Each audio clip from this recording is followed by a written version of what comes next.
Atos, capítulo 21. Então, nós estamos dentro de um texto que nos conta aquilo que Jesus disse para Pedro. Tu és Pedro, e sobre esta pedra, sobre este alicerce, sobre este fundamento que é Jesus, edificarei a minha igreja. E Atos nos conta como isso aconteceu. Atos, capítulo 21. Então, Atos 21, o registro histórico preciso de como que a igreja de Jesus Cristo, a igreja que você vive hoje, como nós vimos, com calma, com serenidade, com tranquilidade, com proteção, sem medo, tem que estar na igreja. Fora da igreja, tribulação, mesmo aquele que já conhece Jesus de verdade. Então nós vamos para Atos capítulo 21, versículos de 27 até o versículo 36. Quando já estavam para terminar os 7 dias, alguns judeus da província da Ásia, vendo Paulo no templo, agitaram toda a multidão e o agarraram, gritando: Israelitas, ajudem-nos, este é o homem que ensina a todos em toda parte contra o nosso povo, contra a nossa lei, contra esse lugar. Além disso, ele fez entrar gregos no templo e profanou este santo lugar. Anteriormente, eles haviam visto o efésio Trófimo na cidade com Paulo e julgaram que Paulo tinha introduzido no templo. Toda a cidade ficou alvoroçada e juntou-se uma multidão, agarrando Paulo, arrastaram-no para fora do templo e imediatamente as portas foram fechadas. Querendo eles matá-lo, chegaram notícias ao comandante das tropas romanas de que toda a cidade de Jerusalém estava em tumulto. Ele reuniu imediatamente alguns oficiais e soldados e com eles correu para o meio da multidão. Quando viram o comandante e os seus soldados, pararam de espancar Paulo. O comandante chegou, prendeu e ordenou que ele fosse amarrado com 2 correntes.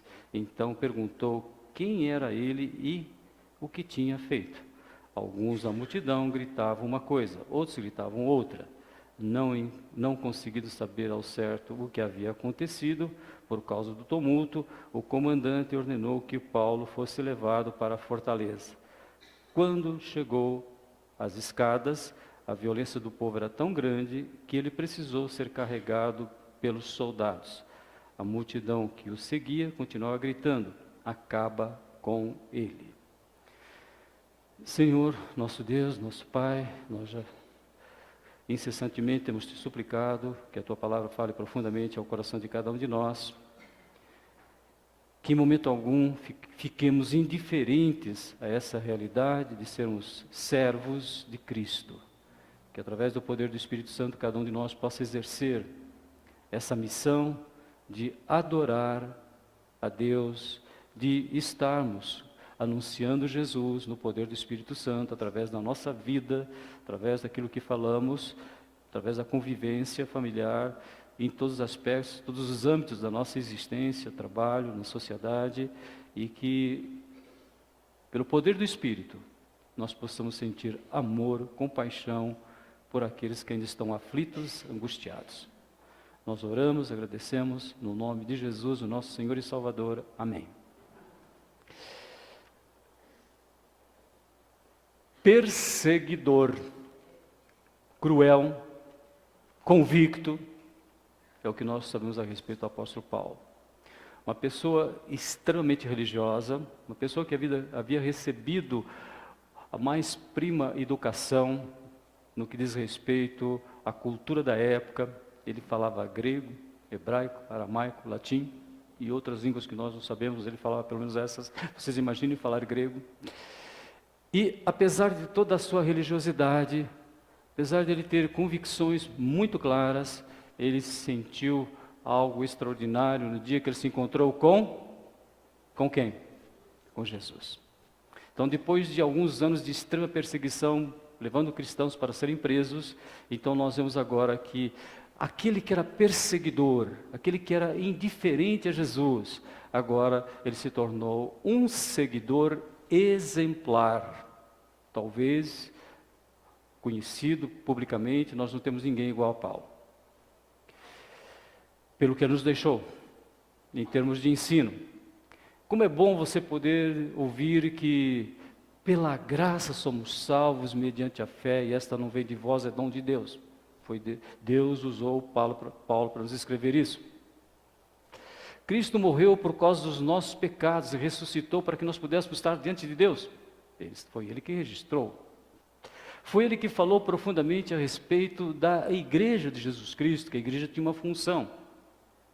Preparar os santos para a obra do ministério, para que o corpo de Cristo fosse edificado, até que todos alcancemos a unidade da fé, o pleno conhecimento do Filho de Deus, cheguemos à maturidade, atingindo a medida perfeita de Cristo. Foi Paulo que escreveu isso. 13 cartas ficaram registradas, então o corpo doutrinário, aquilo que nós cremos, Jesus fez com que Paulo deixasse documentado para nós. Por isso que é importante nós percebermos que esse perseguidor, ele se tornou um servo exemplar. Isso é muito importante para cada um de nós, porque existe um ponto na nossa existência, na nossa vida, não importa a idade, pode ser uma criança, 3, 4, 5, 6 anos ou 80 anos, a gente, graças a Deus, já vimos pessoas aqui com mais de, aproximadamente 80 anos, passando pelo batismo, né? Quantos anos tinha a Jô, quando passou pelo batismo? 75. Então a gente vê pessoas, às vezes, com bastante idade passando, mas o importante é que no momento histórico, no momento da vida de cada um de nós, houve esse encontro de Jesus.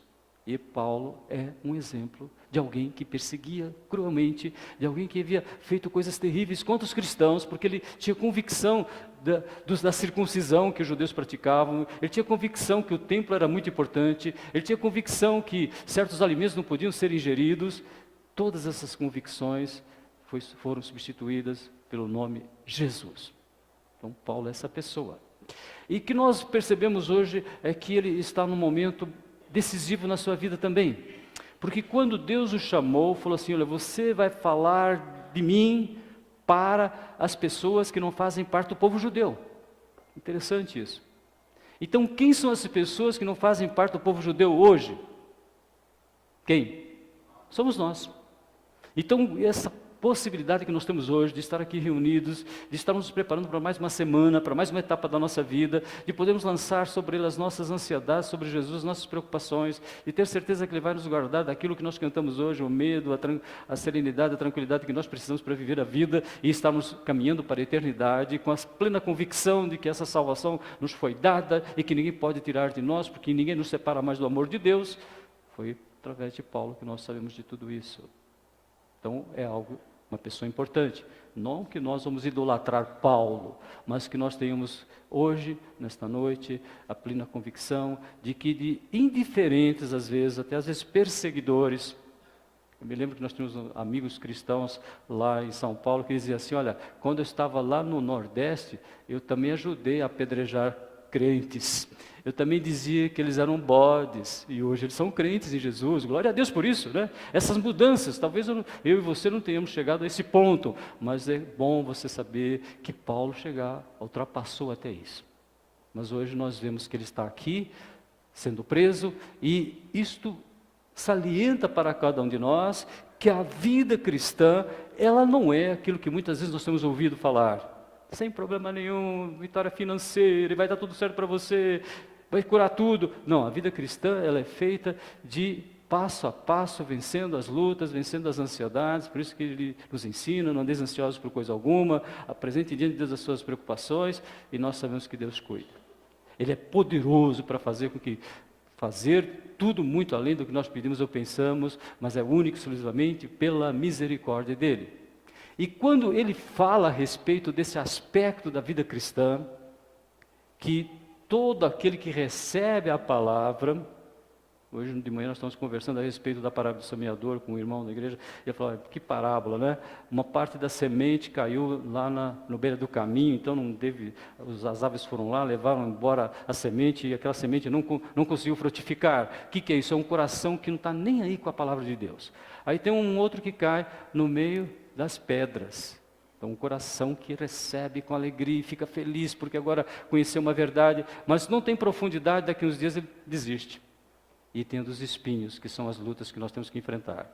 As lutas, as tentações, as ganâncias, as vaidades, a nossa carne, que às vezes quer você fazer pecar. Então, tudo isso aí é vencido quando você tem uma experiência semelhante de Paulo. E quando ele fala a respeito dessa realidade, nós temos uma síntese, quando ele escreve aos Coríntios. Ele diz assim: trabalhei muito mais, fui encarcerado muitas vezes, fui açoitado mais severamente, exposto à morte repetidas vezes, 5 vezes recebi dos judeus 39 açoites, 3 vezes fui golpeado com varas, 1 vez apedrejado, 3 vezes sofri naufrágio, passei por uma noite e um dia exposto à fúria do mar, estive continuamente viajando de uma parte para outra, enfrentei perigos nos rios, perigos de assaltantes, perigos dos meus compatriotas, perigos dos gentios, perigos na cidade, perigos no deserto, perigos no mar, perigos dos falsos irmãos, trabalhei arduamente muitas vezes, fiquei sem dormir, passei fome, sede muitas vezes e fiquei em jejum, suportei frio e nudez. Além disso, enfrento diariamente uma pressão interior, a saber, a minha preocupação com as igrejas. Difícil encontrar alguém assim, né? Esse é um relato de como que foi a vida dele. E ele dizia aos filipenses: pois foi-me dado o privilégio de não apenas crer em Jesus, mas também de sofrer por ele. Então, crer em Jesus, você sabe que você vai enfrentar oposição. Os primeiros a não aceitarem muito isso é a nossa família, nossos amigos do trabalho, da escola. É algo também muito sério que nós enfrentamos no nosso dia. É a sociedade que nós vivemos, a corrupção, a imoralidade, a mídia que quer fazer com que você não creia em Jesus. Então, nós agradecemos a Deus. Por quê? Porque nós sabemos que, como Ele, eu e você podemos dizer que já estou crucificado com Cristo, não vivo mais eu, Cristo vive em mim. Essa é realmente o significado verdadeiro da vida, saber que a minha vida agora vai ser fundamentada única e exclusivamente em Jesus. E ele fala a respeito dessa realidade. Então, a primeira observação importante nesta noite, quando o perseguidor se torna servo exemplar, então o que nós estamos cogitando hoje? O perseguidor se torna um servo exemplar, é que ele enfrentou muitas lutas. E ele dizia assim: de todos os lados somos pressionados, mas não desanimados. Lembra de quarta-feira? De todos os lados, mas a gente continua tendo tranquilidade, né? Ficamos perplexos, não estamos entendendo o que está acontecendo com esse mundo, mas não desesperados. Somos perseguidos, mas não abandonados, né? Abatidos, mas não destruídos. Então essa é a certeza. Por isso que Jesus ele faz um fechamento dessa questão muito clara, quando ele, no capítulo 5 de Mateus, começa a falar sobre as bem-aventuranças, ou seja, aquele que é abençoado realmente, ele termina mais ou menos dizendo assim: bem-aventurados os perseguidos por causa da justiça, porque desde é o reino de Deus. Bem-aventurados vocês serão quando por minha causa os insultarem, os perseguirem e levarem todo tipo de calúnia contra vocês. Alegrem-se, regozijem-se, porque grande é a sua recompensa nos céus, pois da mesma forma perseguiram os profetas que vieram antes de vocês. Perseguição. Mateus capítulo 5, então vocês estão vendo talvez aí na tela. Irmãos, essa é a realidade. Mas nós cantamos o quê? Calmo, sereno e tranquilo, nós enfrentamos essa vida. Em mim vocês terão paz. No mundo vocês terão muitas lutas. Tende bom ânimo, porque eu venci o mundo. Então a gente costuma dizer assim: se você não tiver Jesus, você tem as lutas. Porque a luta todo ser humano tem. O nosso formativo, um pastor brasileiro que prega numa igreja batista em Lisboa já há muito tempo, missionário brasileiro na Guiné-Bissau, missionário que foi criado num dos lugares mais difíceis de você pregar o evangelho, que é a Ilha dos Açores. Então ele colocou uma coisa interessante, né? Crise desde o Éden, né? Pensou pai, mãe verem um filho matar o outro. Então a crise começou no Éden, né? No pecado, crise da família que nós enfrentamos hoje. Mas quando você tem Jesus, quando você tem essa convicção de que é realmente uma luta, crer em Jesus, muitas tentações, mas não existe nada melhor do que crer em Jesus. Por isso que ele diz assim: já estou crucificado com Cristo, não vivo mais eu, Cristo vive em mim. E eu estou descansando no poder dele. Segunda verdade importante que nós temos que pensar quando lemos esse texto: o que Paulo foi fazer em Jerusalém? Interessante, né?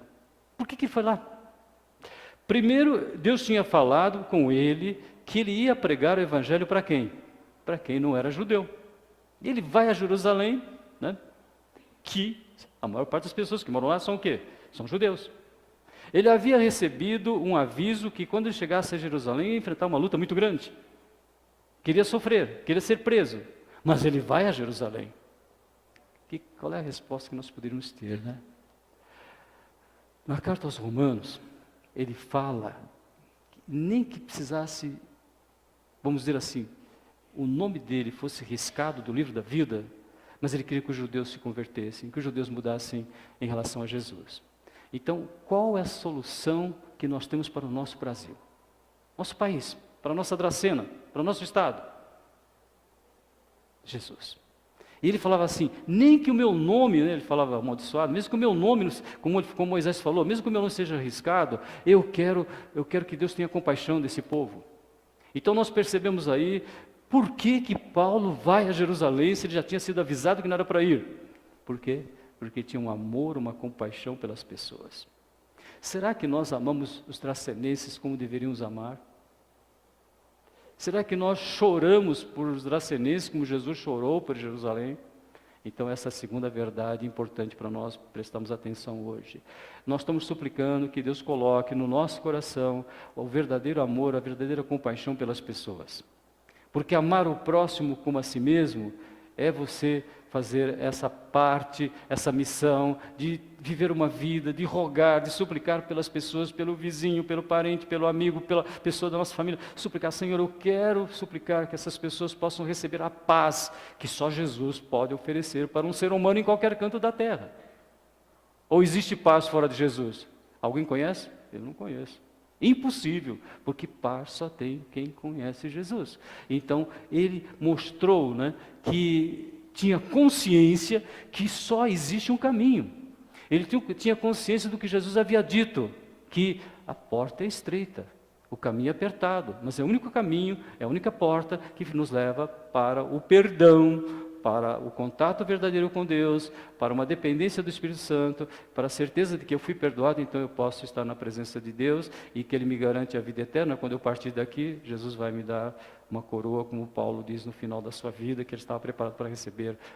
Não a recompensa, não o mérito, o presente de Deus, que é a vida eterna, porque a vida eterna é presente de Deus, ninguém merece. Então, Paulo é essa pessoa que nos dá a ideia de que ele tinha certeza. Irmão, o amigo que você tem no trabalho, as pessoas com quem você convive, se não conhecerem Jesus, elas vão para o céu? Não vão. Isso é duro, né?